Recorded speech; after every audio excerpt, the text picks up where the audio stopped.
Nerdrotic.com. It's been 4,070 days since the release of A Dance with Dragons. Poor Jon Snow has been bleeding out at Castle Black for over 11 years. So let's talk about House of the Dragon, the prequel to a show that ended in absolute disaster, Game of Thrones, based on a book that was partially responsible for it. Now, last week, over 10 million of you watched the premiere episode, The Heirs of the Dragon, and this week, over 10 million of you watched the second episode, The Rogue Prince. But according to the Nielsen ratings over on TV series Finale, the premiere episode only had 2.1 terrestrial viewers, and the second episode only had 2.2, a little off from Game of Thrones Season 8, which only came out 3 years ago. That had an average viewership of 11.9 million viewers. I have no doubt a lot of people watch this show. 10 million? Well, I guess we're just going to have to take HBO's word for it. That being said, I didn't think the last episode was that bad, and kind of feel the same way about this episode. So let's get into it and let's talk about the biggest change and the biggest non-change, the opening credits. Looks like we're getting the same theme song from Ramin Djawadi, who is brilliant, and I loved all his soundtracks, even for the bad series.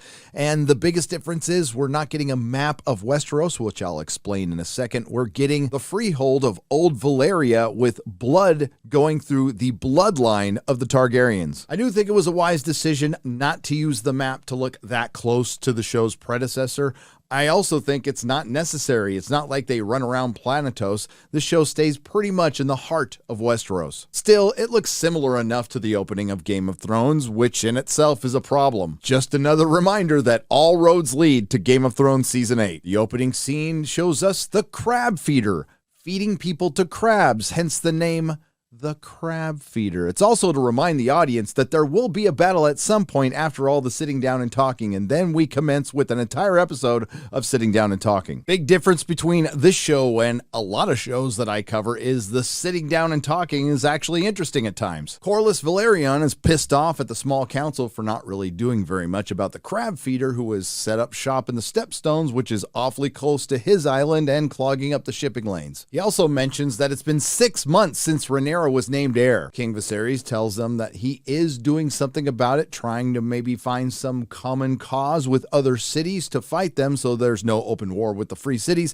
and Otto Hightower dismisses him. Now, we need to talk about Otto Hightower for a second, because I did say he was played by Ralph Fiennes in my last video, and while he is a fine actor, he was great in The King's Man, and as Voldemort in Harry Potter, I was thinking of his castmate who played Xenophilius Lovegood, Rhys Ifans? Reese OnlyFans? No, Gary, you bellend. It's Rhys Ifans. Rhys Ifans. Rhaenyra suggests using dragon riders, which quite frankly is a good suggestion that maybe Corlys should have made, seeing that he has some in his family. The king and the small council dismiss young Rhaenyra, and King Viserys suggests that she pick the new Kingsguard because one of them recently passed. She chooses Sir Criston Cole because he has battle experience, and this is going to have some heavy ramifications later, against the wishes of Otto Hightower, who suggested that maybe she should choose some knights from other houses who might be better allies. We get a quiet scene between King Viserys and Alicent, and he does ask her not to tell Rhaenyra about these little talks they're having, but the best thing about this scene was the model of Valyria, which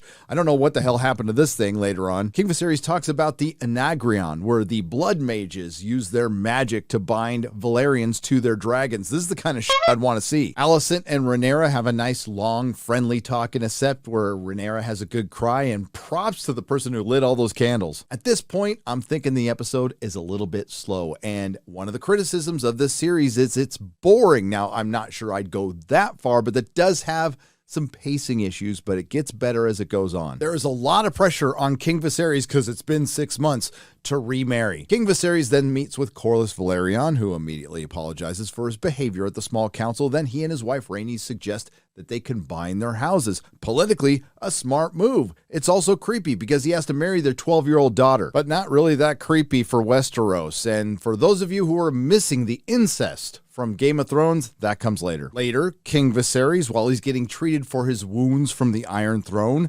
discusses with the Archmaester and Otto Hightower, played by Rhys Ifans. Rhys Ifans. What Corlys Velaryon suggested. The Grand Maester thinks it's a great idea. You can clearly see Otto does not, but this is where he shines. I dearly loved my own lady wife. The pain of her passing still haunts me.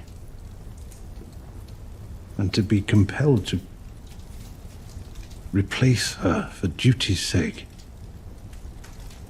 You are the king, but I do not envy you.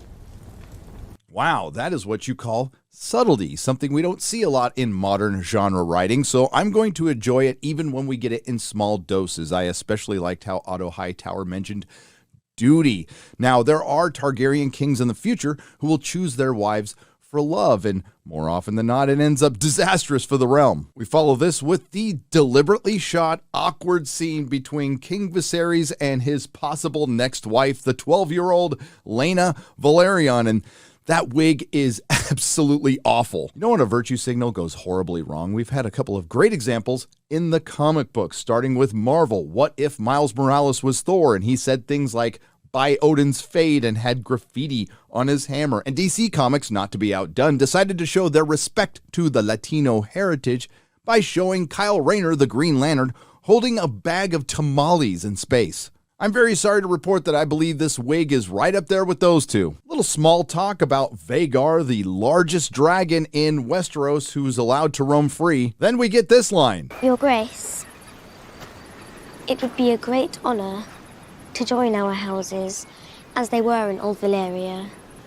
I would give you many children of pure Valyrian blood. Nani? Anyway, although it's a great political move, it's obvious King Viserys isn't down with waiting 2 years to bed the 14-year-old Laena Velaryon. Young Rhaenyra is watching all of this go down along with Rhaenys, and then we get the line that they put in almost every trailer. Men would sooner put the realm to the torch than see a woman ascend the Iron Throne. Yes, that made my eyes roll all the way to the back of my head too, considering current year, but there is context and precedent in the story, and we'll just see where they go with it. Unless they radically change the ending, which they could, the women will put the realm to the torch just as well. And it's not all men. There are plenty of men who will back Rhaenyra. This is followed by young Alicent giving the king a gift, a repaired dragon that he broke earlier in the episode, and yes, he's totally marrying her. Otto Hightower interrupts them and informs the king and the small council that Daemon Targaryen, who has been on Dragonstone for 6 months, has stolen a dragon egg. Are you for real? The dragon egg of his dead son, the heir for a day, Balon. Daemon also sends a wedding invitation saying he plans to take a second wife in the tradition of Old Valyria, Myseri, and that she is with child, and that's who's going to get the egg. King Viserys, who initially wasn't too concerned about it, decides to go after he heard he stole Balon's egg. Otto Hightower tells him that it might be too dangerous, so he should go in his stead, that devious mofo. Still, a ballsy move because he could die. Then, in the episode called The Rogue Prince, we finally see the Rogue Prince. Let's be real, when Matt Smith gets on the screen, he elevates everything in this show. This is a great scene between Matt Smith and Rhys Ifens.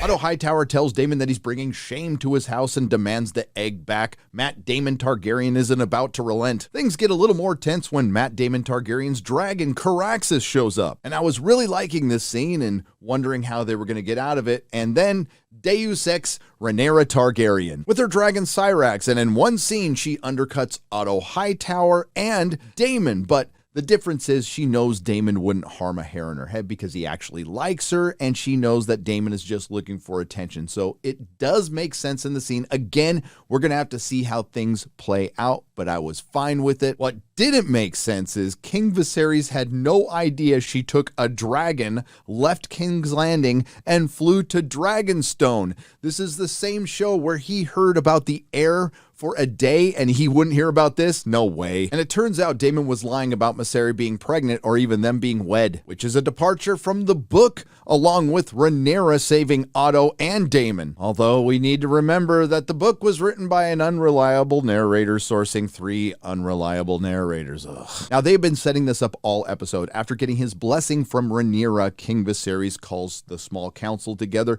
to announce who he is going to wed. Alicent Hightower. Nani? Now, I knew this was going to happen because I read the book, although I don't feel the show did a good enough job showing why Viserys chose her over the obviously smarter political decision. This expectedly pisses off Corlys Velaryon, who storms out of the council, and Rhaenyra. And we end with a bit of an exposition scene, although it was still good, a team-up between Corlys Velaryon and Matt Damon Targaryen. They are both going to prove their worth to the realm by taking back the Stepstones and taking on the Crab Feeder, who, quite frankly, looks bad, but isn't as imposing as, say, Ramsay Bolton or Joffrey Baratheon or the made-up-for-the-show Night King. And that's where the episode ends, and what I didn't mention in my last review is, can I recommend this to the spurned Game of Thrones viewer? And the answer is no, not yet. Again, the show has some pacing issues, but the writing is mostly excellent. The acting is pretty damn good, especially from Paddy Constantine playing King Viserys and Rhys Ifans playing Otto Hightower, and Matt Smith playing Matt Damon Targaryen, whose show this is. And Rhaenyra is played pretty well by Millie Alcock. Hope that's how you pronounce her name. But again, HBO, get rid of the show explainers at the end of each episode because they're just not helping. The important thing for us was to look at the way the patriarchy sees and conditions women to believe that they are of lesser value. There's something in Rhaenys that actually, it perversely wants to cling to this idea that it is just that the status quo is fundamentally sexist and that the patriarchy cannot be touched. I mean, it's the theme of the series. No mention of the Song of Ice and Fire this episode. That, quite frankly, with George and the show, is a little light on the ice, but I'm sure we'll get it in future episodes. Again, I kind of liked it. It has great potential to be really good or really bad. I will be reviewing each episode live Sunday at 9:10 p.m. with Mahler and others like Shadiversity. Please join us then. Until next time, if you like what you heard, please like, share, and subscribe. If you didn't like what you heard, I thank you for listening this long. I will see you in the next video. Nerdrotic.com. Please subscribe.